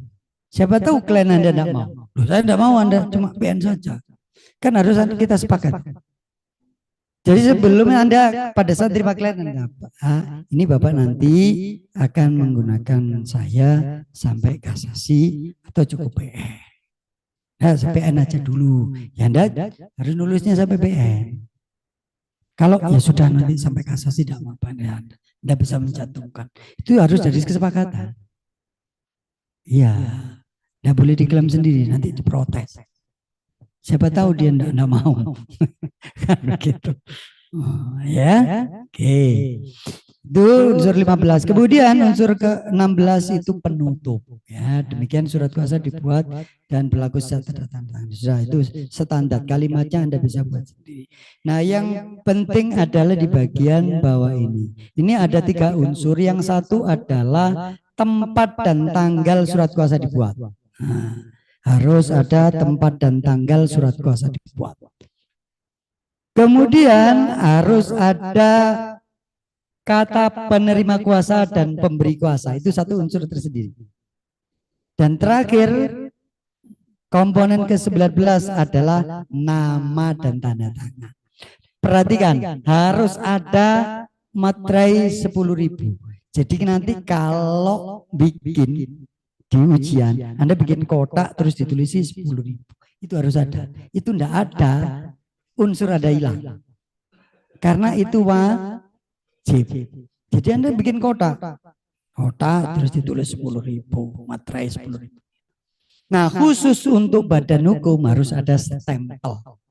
Makanya Anda bikin stempel juga. Ya bikin sendiri. Kalau badan hukum, kalau enggak perlu. Nah, itu perhatikan. Ya. Oke, sampai sini. Jelas ya? Waktunya mudah-mudahan nutut. Sekarang kita ngelompat langsung ke gugatan. Gugatan saya tidak akan menjelaskan ya. Tadi pasti sudah dijelaskan. Di pertemuan awal kita langsung ke komponen saja. Sama dengan surat kuasa, gugatan juga terdiri dari 19 komponen. Makanya Anda ingat-ingat poinnya saja. Poin-poinnya saja dari 19. Karena satu saja tidak ada, nilainya berkurang banyak. Ya. Saya kasih tahu yang nilai itu bukan advokat. Nah, ini yang perlu Anda pahami. Yang menilai itu adalah perusahaan tersendiri. Jadi ada perusahaan yang memang dia kompeten menilai soal-soal PNS, soal dan sebagainya. Itu yang kemudian diajak kerjasama dengan Pradi. Jadi bukan Pradi yang menilai, bukan advokat Pradi, anggota pengurus Pradi dah. Makanya tidak bisa orang meluluskan titip siapapun tidak bisa. Itu profesional betul. Pradi kita itu profesional betul. Yang nilai itu orang, tapi mereka sudah diberikan gambaran tentang unsur-unsur ini. Ini harus ada, ini harus ada gitu. Jadi mereka yang melihatnya dari unsur-unsur itu. Iya. Makanya jangan sampai ada hilang unsur, karena mereka melihatnya dari unsur-unsur yang ada. Oke ya. Nah, gugatan itu juga ada 19 unsur. Yang pertama adalah kepada atau pengadilan yang dituju. Nah, kepada yang terhormat Ketua Pengadilan Negeri mana? Sesuaikan dengan soalnya atau yurisdiksinya. Ya. Jangan salah. Ini juga salah meskipun ada kepada yang terhormat tapi pengadilan salah, itu juga dianulir. Misalnya harusnya Pengadilan Negeri Bandung ditulis Pengadilan Negeri Surabaya. Karena nanti yang nilai soal itu sudah tahu, ini Pengadilan Negeri Surabaya. Nah, ini tinggal dicocokkan. Loh, Pengadilan Negeri Bandung, coret. Kemudian yang unsur kedua adalah perihalnya. Ini perkaranya apa? Gugatan prestasi, waris, PMH. atau perceraian. Yang sering itu kalau nggak wan prestasi, PMH, ya perceraian. Cuma 3 itu yang sore. Nggak ada PKPU kepalitan, belum pernah ada. Yang terakhir kemarin perceraian. Kemudian unsur ketiga adalah advokatnya, ya, yang membuat gugatan. Nah, ini Anda tinggal kopas. Anda kan tadi sudah buat surat kuasa. Nah, tinggal kopas saja, ini kopas dari surat kuasa. Sampai dengan nomor telepon tadi, ya. Kemudian unsur keempat itu adalah dasar kuasanya. Jadi Anda membuat gugatan itu berdasarkan surat kuasa. Itu harus tercantum. Berdasarkan surat kuasa khusus tanggal berapa, itu tinggal mengikuti surat kuasa yang tadi sudah dibuat. Ya, itu satu unsur keempat. Kemudian dalam hal ini bertindak mewakili atas nama, itu juga satu unsur. Intinya Anda mewakili. Itu ya. Nah, mewakili siapa? Kalau PT Anda sebutkan secara jelas seperti itu. Kalau badan hukum. Kalau orang pribadi tidak perlu. Mewakili klien kami si A yang beralamat di mana itu cukup. Selanjutnya sebagai penggugat cukup. Tapi kalau badan hukum Anda harus mengingat legalitasnya itu.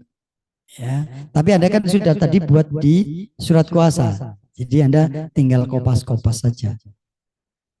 Oke ya. Kemudian unsur ketujuh adalah kata-kata mengajukan gugatan apa perkaranya melawan atau terhadap terserah. Anda pakai kata melawan atau terhadap boleh. Dengan ini mengajukan gugatan wan prestasi atau PMA terhadap, itu satu unsur tersendiri. Baru kemudian unsur 8 identitas lawan dan menyebutkan sebagai tergugat. Perhatikan, kalau satu cukup Joko Wiraswasta pertama tinggal di Penilai, selanjutnya sebagai tergugat. Tapi kalau lebih dari satu harus ada tambahan yang dibawa. Atau selanjutnya tergugat 1 dan tergugat 2 secara bersama-sama disebut sebagai para tergugat. Itu harus ada. Kalau lebih dari 1. Kalau 1 enggak usah. Ya, perhatian ya. Oke, itu satu unsur tersendiri. Kemudian ini yang agak Anda mikir. Nanti unsur ke-10. Nah, yang ke-9 itu coba Anda menyebutkan alasan-alasan gugatan. Adapun alasan gugatan sebagai berikut, itu juga tidak apa-apa. Adapun dasar gugatan adalah sebagai berikut, itu juga boleh. Itu satu unsur. Setelah itu posita. Nah, posita ini harus mikir sedikit. Ngikuti alur dari perkara yang diajukan, yang diberikan. Nah, teman-teman, untuk memudahkan di bagian posita itu setidaknya 1 Anda menyebutkan hubungan hukum antara penggugat dan tergugat. Yang kedua, Anda menyebutkan perbuatannya tergugat. Yang kemudian itu menyebabkan kerugian bagi penggugat. Nah, baru kemudian Anda menyebutkan perbuatannya itu apa, wan prestasi atau PMH. Dan karena perbuatan itu menyebabkan kerugian bagi penggugat, jumlahnya sekian. Nah, gitu. Intinya di situ, ya. Posita itu intinya menyebutkan hubungan hukum penggugat dan tergugat. Kemudian menyebutkan perbuatan yang dilakukan oleh tergugat. Yang ketiga, perbuatan tergugat itu masuk kategori apa? Wan prestasi atau PMA. Kemudian yang keempat, akibat perbuatan tergugat itu maka muncul kerugian. Intinya begitu. Poinnya posita itu di sini. Bisa ditangkap ya? Itu unsur ke-10. Nah, kemudian unsur ke-11 ya. Itu jumlah kerugiannya. Misalnya berapa? Ya, karena ini nanti masuk di petitum permintaan. Ya. Jumlah kerugian berapa? Kemudian Anda minta agar majelis hakim melakukan penetapan, memberikan penetapan lebih dulu. Nah, itu kalau di praktek tidak harus. Nanti di soal Anda minta, karena itu masuk satu unsur. Jadi meminta agar para tergugat menghentikan semua kegiatan. Ya. Itu permintaan, nanti munculnya di petitum. Ya. Itu permintaan lebih dulu, nanti muncul penetapan. Kemudian unsur ke-13 adalah meminta sita jaminan. Di praktek Anda bisa meminta, bisa enggak. Di soal Anda harus minta. Ya, di ujian Anda harus minta sita jaminan. Ya. Kemudian nomor 10, 11 itu tambahan. Misalnya putusan serta-merta dan sebagainya. Itu tambahan saja. Anda bisa dalam praktek Anda bisa pakai, di ujian juga begitu. Anda bisa munculkan karena tidak masuk unsur. Ya. Oke. Kemudian unsur ke-14 adalah kalimat pengantar petitum. Ya, berdasarkan alasan terbit di atas, penggugat mohon agar Pengadilan Negeri Surabaya atau majelis hakim yang memeriksa perkara ini menjatuhkan putusan sebagai berikut. Intinya begitu. Kalimat pengantar petitum itu harus ada. Dalam provisi, lah ini tadi yang permintaan pendahuluan ada. Dalam provisi memerintahkan penggugat para tergugat untuk menghentikan semua kegiatan. Ini harus ada, ya. Provisi harus ada. Karena ini minta provisi, maka di posita tadi juga harus muncul. Sehingga nyambung. Tidak boleh ada permintaan provisi, positanya tidak ada. Harus dua-duanya muncul. Ya. Kemudian masuk dalam pokok perkara. Nah, pokok perkara ini nanti disesuaikan, ya. Disesuaikan dari apa yang diminta. Yang harus ada di petitum itu adalah nomor 1, mengabulkan gugatan seluruhnya. Itu harus ada. Kemudian juga nomor 8, menghukum para tergugat membayar biaya perkara. Ini juga harus ada. Nah, yang nomor 2 sampai nomor 7 itu ngikuti alurnya perkara. Kalau wan prestasi, yang menyatakan berbuat adalah wan prestasi. Dan seterusnya. Kemudian kalau minta sita, ya berarti Anda menyebutkan apa yang disita. Dan seterusnya. Nah, isi petitum itu, teman-teman sekalian, diperhatikan ya, diingat-ingat. Isi petitum itu cuma ada 2. 1 berupa pernyataan, kedua berupa penghukuman. Isinya cuma 2 itu. Nah, yang menyatakan itu bagian pertama dulu. Menyatakan perjanjian sah secara hukum misalnya itu. Menyatakan jual beli sah, mengikat. Menyatakan sah berharga sita jaminan. Ini menyatakan tergugat wan prestasi, menyatakan tergugat PMH. Baru setelah itu harus ada menghukum tergugat membayar ganti rugi, menghukum tergugat menyerahkan objek sengketa, menghukum tergugat. Jadi intinya harus ada 2, menyatakan dan menghukum. Jadi pertama dan terakhir harus ada, mengabulkan dan terakhir membayar biaya perkara itu. Nah, di tengah-tengah itu juga harus ada menyatakan dan menghukum. Disesuaikan dengan soalnya. Atau kalau praktek ya disesuaikan perkara. Ya. Nah, kemudian unsur 17 adalah unsur ex equo. Ya. Ini adalah tuntutan subsidiar. Artinya ini tuntutan permintaan kepada majelis hakim agar majelis hakim memberikan putusan yang seadil-adilnya. Intinya begitu. Sebenarnya ini dalam praktek Anda pakai nggak pakai tidak masalah. Tapi umumnya pengacara selalu pakai umumnya. Nah, kemudian unsur 18 tempat dan tanggal surat gugatan dibuat. 19 ada hormat kami, kuasa hukum menggugat, kemudian nama dan tanda tangan. Oke. Nah, persis 55 menit, kurang 5 menit. Barangkali ada yang mau tanya. Nah, silakan barangkali ada yang mau tanya.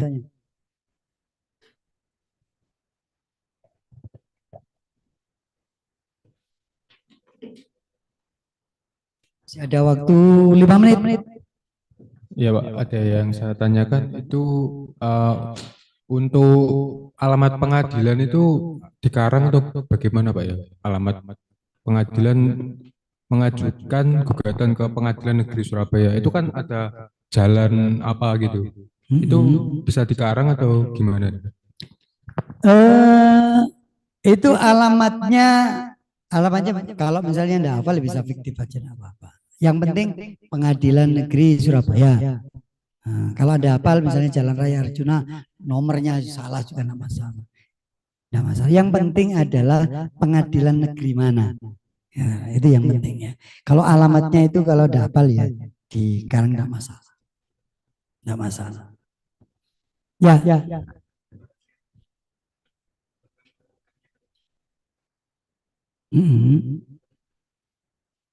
Oh, nanti tak kasihkan Mbak Del. Nanti biar di save.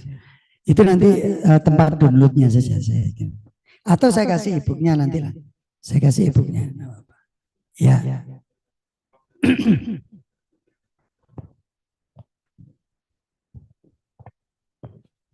Tulis tangan. Surat kuasa dan makanya nanti kalau ada tryout kan pasti ketemu saya lagi. Nanti kita tryout, nyoba waktu itu cukup apa enggak Anda membuat surat kuasa sama gugatan. Nanti saya kasih soal yang pernah muncul. Yang pernah muncul, kemudian Anda kerjakan dalam waktu sesuai dengan ujian sambil ngetes. Kalau Anda masih tidak nutut, Anda harus sebelum ujian harus bolak-balik belajar latihannya. Karena nulis itu tangan itu tidak mudah. Apalagi itu lembaran yang sama. Jadi kadang bolak-balik. Itu juga butuh waktu. Ya. Setipu boleh, tapi jangan banyak-banyak. Jangan banyak-banyak. Setipu boleh. Ya, enggak apa-apa. Jangan dicoret-coret ya, Anda pakai setipu aja. Waktunya itu 90 menit. Enggak, yang tulisnya saja. Bikin surat kuasa sama gugatan itu 90 menit. Sekitar 1,5 jaman lah, ada 2 jaman lah. Jadi biasanya tuh mulai kalau nggak salah jam 10-an, jam 9-10-an. Nanti sudah dikasih waktu di depan itu kasih waktu kurang 15 menit. Selalu dikasih pemberitahuan kurang 20 menit begitu.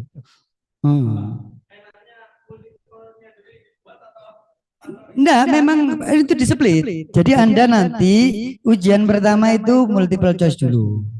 Setelah selesai dikumpulkan, rehat sebentar, baru tulis. Jadi itu di-split. Waktu multiple choice ya Anda fokus di multiple choice. Nanti setelah selesai semua itu juga ada waktunya tersendiri. Nanti setelah itu tulis. Setelah rehat sebentar, mungkin 10 menitan. Setelah itu baru tulis. Nah, tulis itu membuat surat kuasa sama gugatan. Nanti kurang 2 menit. Sudah. Ya? Ada case-nya. Jadi begitu masuk tulis Anda akan dibagikan case. Enggak, sama semua. Sama semua case. Ya? Enggak boleh. Enggak boleh buka buku. Tidak boleh buka HP. Tidak boleh tanya-tanya, tidak boleh kasak kusuk sama sebelah, tidak boleh. Nanti pasti dikeluarkan. Suruh keluar. Nggak boleh terlambat, nggak boleh sering keluar. Boleh tapi sekali saja. Masuk bolak-balik. Ya. Tapi biasanya Anda harus meninggalkan KTP. Nanti biasanya kalau ada keluar ada ngawal. Karena yang ngawas itu banyak. Perusahaannya profesional betul. Ya Mas. Pakaian baju putih, celana hitam gitu, seragam semua gitu. Saya itu biasanya cuma lihat-lihat saja, pemantau saja saya. Nanti yang ngawasi ada sendiri. Oke ya, dan ketat orangnya. Terlambat tidak boleh masuk. Makanya jangan terlambat.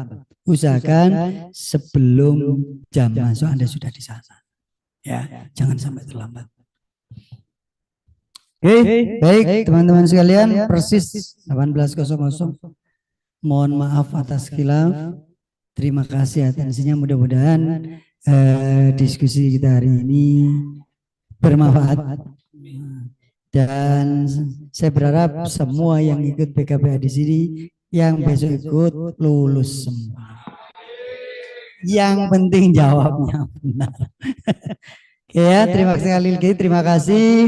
Mohon maaf atas khilaf, saya akhiri. Assalamualaikum warahmatullahi wabarakatuh. Selamat sore, salam sejahtera bagi kita semua. Saya kembalikan ke moderator. Baik, terima kasih Pak. Jadi sudah sampailah kita di akhir acara. Kiranya kalau misal ada salah kata maupun perbuatan, saya meminta maaf sebesar-besarnya. Wassalamualaikum warahmatullahi wabarakatuh. Sebelum keluar ruangan, ada foto sesi foto bersama ya.